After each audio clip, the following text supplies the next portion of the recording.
One thing to notice about today's test sessions are the different spoilers. This is the spoiler given out by NASCAR that will be used in races. But if you look one stall over, there's a different look. You can see Kyle Busch's Dodge has these metal stabilizers on the spoiler. New questions tonight after a vehicle goes straight through a brick wall into an apartment, injuring a young child. Tonight, what neighbors heard just after the accident. Patrick is set to run 10 Cup races this year. One big race she will not be running, the Indy 500, instead choosing to run the Coca-Cola 600 in May. That's because the buses are here, but there are no drivers tonight. All night, I've had people coming up to me, tickets in hand. I've had to tell them their trip is canceled. With all the talk of a downturn in the economy the past few years, this week has been marked by new sponsors announcing they're coming into the sport of NASCAR. We're not naming the teacher because, again, she has not been charged. A magistrate could decide on charges tomorrow. On a cold night here at Lowe's, a real mixed bag if you were a chase driver. 3 chase drivers finishing in the top 5, a different 3 finishing 35th or worse.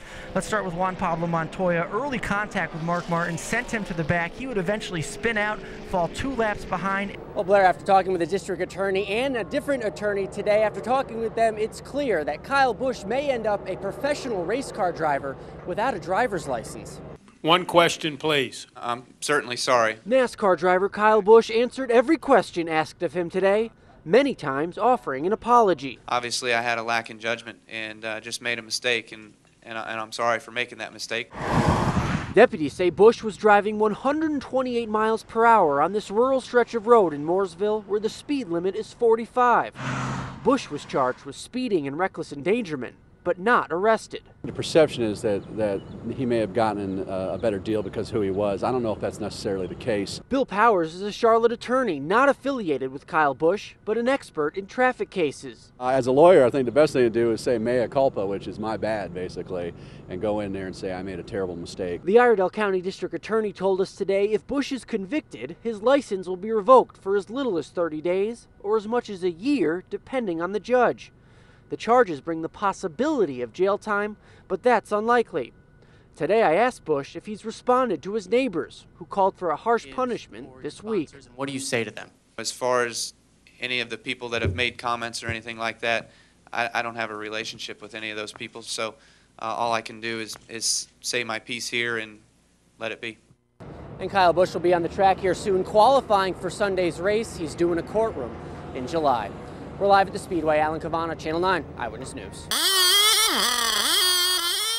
From spinning wheels to the parts under the hood, it's racing, just on a small radio-controlled level.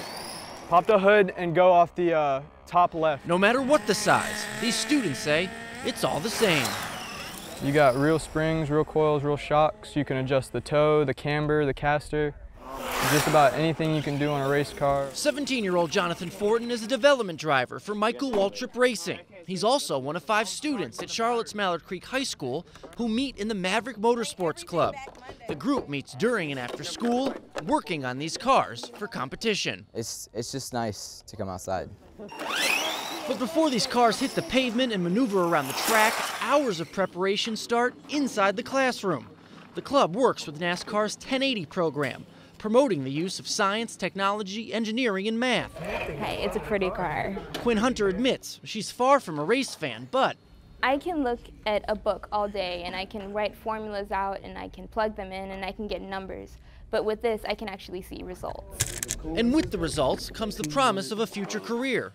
When I first started, I wasn't sure if I really wanted to get into engineering, but this definitely motivated me to stick with it. Shazam Osman has aspirations of working with alternative energy. His work started with this club. We use solar power, we implemented it on it, we charged the batteries with solar power energy.